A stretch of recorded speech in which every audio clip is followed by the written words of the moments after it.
어제 현직 대법관 룸사롱 접대 제보가 왔습니다. 검사와 스폰서란 책이 있습니다. 그 책에 보면 고위법관들에 대해서도 때문에 요거는 다음에 하기로 한다. 그 중에 한 명입니다.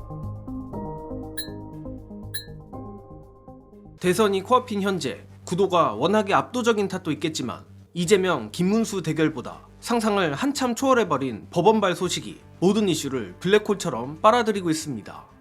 최근 내란숙의 윤석열의 내란 재판을 진행하고 있는 지기현 부장판사의 룸살롱 접대 의혹이 터지며 법원이 그야말로 초토화됐는데 앞서 보신 영상처럼 이젠 기어이 대법관 룸살롱 접대 의혹까지 터질 기세입니다. 특히 다른 기자가 터뜨렸다면 그냥 그러려니 하고 넘어갔겠지만 이번 폭로의 당사자가 지는 싸움은 애초에 시작도 안 하는 뉴스타파의 봉지욱 기자라 더욱 파장이 클 수밖에 없습니다.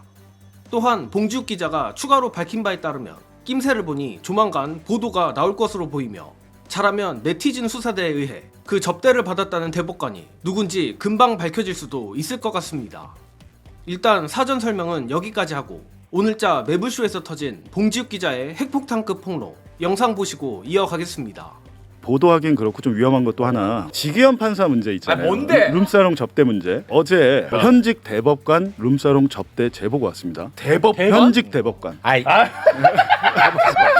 제가 말씀드릴게요. 네. 현직 대법관이 14명이에요. 대법원장까지. 네. 3명은 여성입니다. 그럼 11명 중에 1명이에요. 예를 들면 제가 그 사람 이름을 딱 밝히려면 완벽한 증거가 있어야 되잖아요. 그렇죠. 그 단계가 아니기 때문에 저희는 보도를 하지 않고 다만 이런 게 있더라고요. 구영식 기자 전에 여기 나왔었죠. 오마이뉴스. 네. 거기 검사와 스폰서란 책이 있습니다. 그 책에 보면 고위법관들에 대해서도 접대한 게 있으나 이 책은 검사 위주로 돼 있기 때문에 요거는 다음에 하기로 한다. 그 중에 한 명입니다. 그 사람이 지금 공교롭게도 대법관이 되어 있다는 거예요? 고영식 기자가 또 취재를 하고 있고요. 근데 제가 볼 때는 대법관에 대해서도 신빙성이 높다. 왜냐하면 그때 그 책이 왜 나왔냐? PD수첩하고 오마이뉴스에서 그 보도를 합니다. 검사와 스폰서. 그래서 검사들이 수사를 받아요. 문제는 너무 오래전 일을 가지고 하면 공격을 했을 때 방어하기가 쉽지 않아요. 그렇게 되면 한 3-4명의 복수의 진술이 있을 때는 이게 가능하거든요. 현직 대법관 룸사롱 접대 제보가 있다. 그 말씀만 드리고 가겠습니다.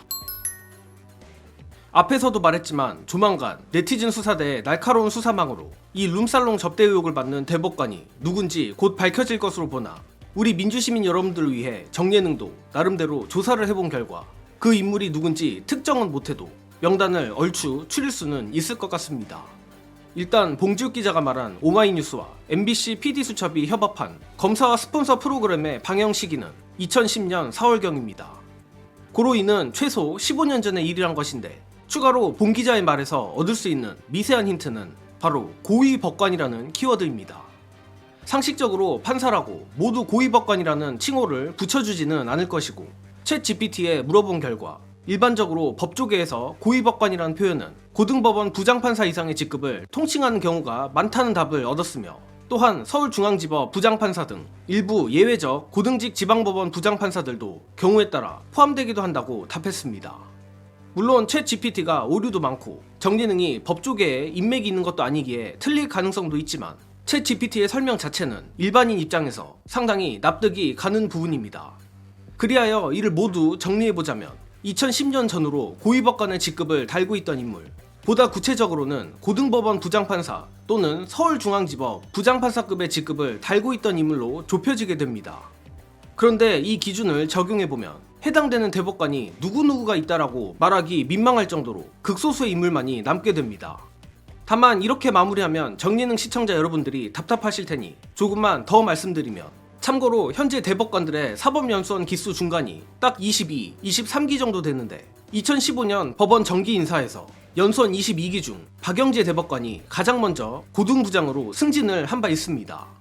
따라서 검사와 스폰서 프로그램이 방영된 시점이 2010년이고 고위법관의 기준을 고등법원 부장판사급이라고 가정한다면 2010년 기준 사법연수원 22기 이상 기수는 모두 고위법관이 아닌 것이 됩니다.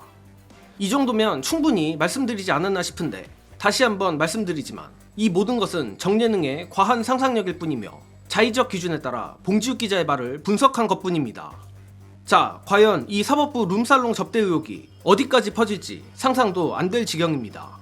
봉지욱 기자의 이번 의혹 제기가 정말로 사실이라면 지기현부터 시작해 대법관까지 법원은 룸살롱 접대나 받는 그야말로 형체를 알아볼 수 없을 정도로 썩어 문드러진 조직이라는 건데 덕분에 대한민국 건국 이래 이번 기회야말로 사법개혁의 명분이 가장 강력한 때인 것 같습니다.